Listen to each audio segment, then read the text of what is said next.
Fala pessoal, como é que vocês estão? Espero que estejam todos bem. Hoje vou trazer um assunto sobre os riscos que o vape pode trazer. E realmente existe risco? O quanto podemos ficar preocupados com esses riscos, tá?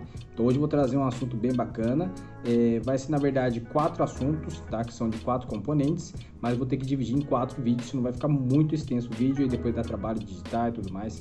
Então acompanhe os nossos vídeos para você ficar por dentro, beleza? Então, para não enrolar demais, vamos começar. Na comunidade médica se levantaram muitas questões a respeito dos riscos do vape, principalmente pela popularização que está hoje em dia, né? Mas a popularização já começa lá fora desde 2013, mais ou menos 2014, que é onde começou a dar o boom lá fora mesmo, e depois que surgiu aqui no Brasil. O Brasil, como sempre atrasado. Lá em 2013, 14 já surgiu vários estudos a respeito do vape, tá? E os perigos que traz. E os 4 principais assuntos vão ser de formaldeído, vão ser de nitrosaminas, vão ser de acroleínas e dos metais pesados. Hoje vou comentar sobre o formaldeído. Então, o formaldeído, para quem não sabe, ele é originado através da combustão, tá? Também presente em emissão de gases pelos automóveis e também em algumas indústrias que trabalham com algum tipo de produção em que emitam muitos gases voláteis, e aí também pode ter a formação de formaldeído. No vape, muitos estudos indicaram que a concentração de formaldeído seria elevada ao ponto de se equiparar ao cigarro ou até mesmo ser mais alto. No entanto, as metodologias que eles aplicaram, né, materiais e métodos, foram um pouquinho contraditórios com a realidade. Então não simulava o uso, né, normal de um vapor. Então vamos falar sobre a metodologia deles, tá? O dispositivo que eles utilizaram na época foi o IGO-CE. Tá? Então, para quem não conhece, seriam as canetinhas, né? Que é essa que está na foto aqui. Então, foi muito popular aqui, principalmente por ele ser mais barato. Então, quando começou a surgir os vapes, ele era o mais acessível. Mesmo assim, não era tão barato. Era de entrada, mas não era tão barato. Mas daí tinha, assim, outros vapes melhores, só que eram de muito difícil acesso, porque realmente era somente importado. E naquela época, os importados eram muito mais difícil ainda, principalmente falando sobre vape, né? Então, o valor era exorbitante. Então, a maioria não conseguia obter esse tipo de aparelho. O dispositivo, então, era o IGO-CE, e para quem já utilizou o IGO, sabe que o material de estrutura dele, o material de montagem dele era muito ruim, era basicamente puro plástico, né? A resistência não era uma resistência como hoje adequada, era um metal não próprio. O algodão não era bem um algodão, era uma linha que simulava como se fosse um plástico. Alguns falavam que era a sílica, né?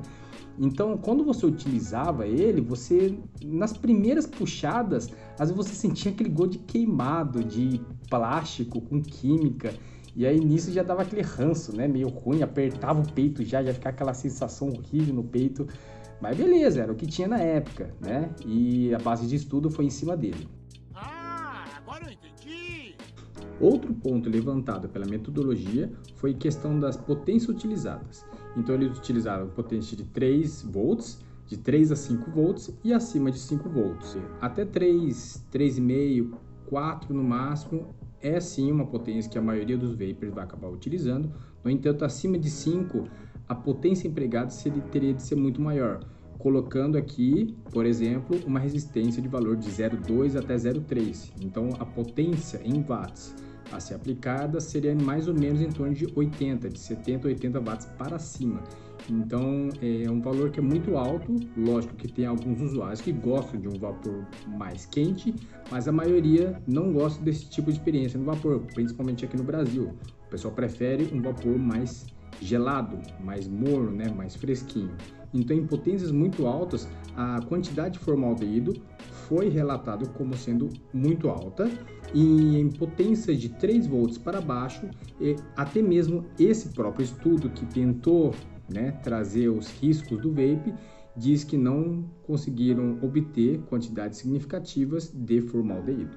Mas teve um outro estudo em que eles refizeram o teste, né? Então foi um outro grupo de pesquisa em que tentaram refazer o teste e colocar em condições mais normais dos usuários. O tempo de sucção também interferiu, eles colocaram tempos menores, não gerando dry heat, e com isso obtiveram resultados que foram muito mais abaixo do que foi mencionado no artigo anterior, tá? Então, a questão do formaldeído é gerada, sim, dentro do vape, principalmente por conta do solvente, tá? Então, o solvente é a glicerina vegetal e o propileno glicol. No entanto, a quantidade gerada de formaldeído foi em alguns casos em que teve o início de dry heat, tá? Então, o perigo está na falta de cuidado com o uso, né? Você, usuário vapor, não deixe chegar ao ponto de estar no dry heat, tá?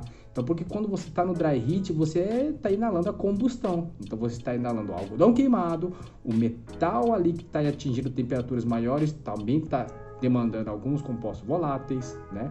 E com isso, a temperatura mais elevada da glicerina e do propileno glicol gera combustão e também que pode gerar, então, o formaldeído. Então, são esses cuidados que temos que ter para que o vape se torne seguro. Então, por isso que esse é um dos itens que se enquadra no perigo dos 5%, né? Então, 95% saudável e os 5% que não deixa saudável. Mas isso é basicamente o cuidado com o seu uso, porque o vape não é uma coisa simples, mas ao mesmo tempo talvez seja complexa para algumas pessoas, né? Então, se você não é uma pessoa muito cuidadosa, é bom você tomar mais cuidado de agora em diante, tá? Através desses dados que eu trouxe para vocês, tá bom? Então, espero que tenha esclarecido bem, espero que vocês tenham entendido, né, o que eu quis passar para vocês. E não percam os próximos conteúdos que eu vou trazer de vídeo, e vou falar sobre as nitrosaminas, vou falar sobre as acroleínas, vou falar sobre os metais pesados. Então vou esclarecer tudo certinho para vocês, beleza? Então obrigado aí, curtam, compartilhem com quem vocês queiram, né, compartilhar, seus amigos, familiares que acham importante esse tipo de informação, tá bom? Forte abraço, tchau!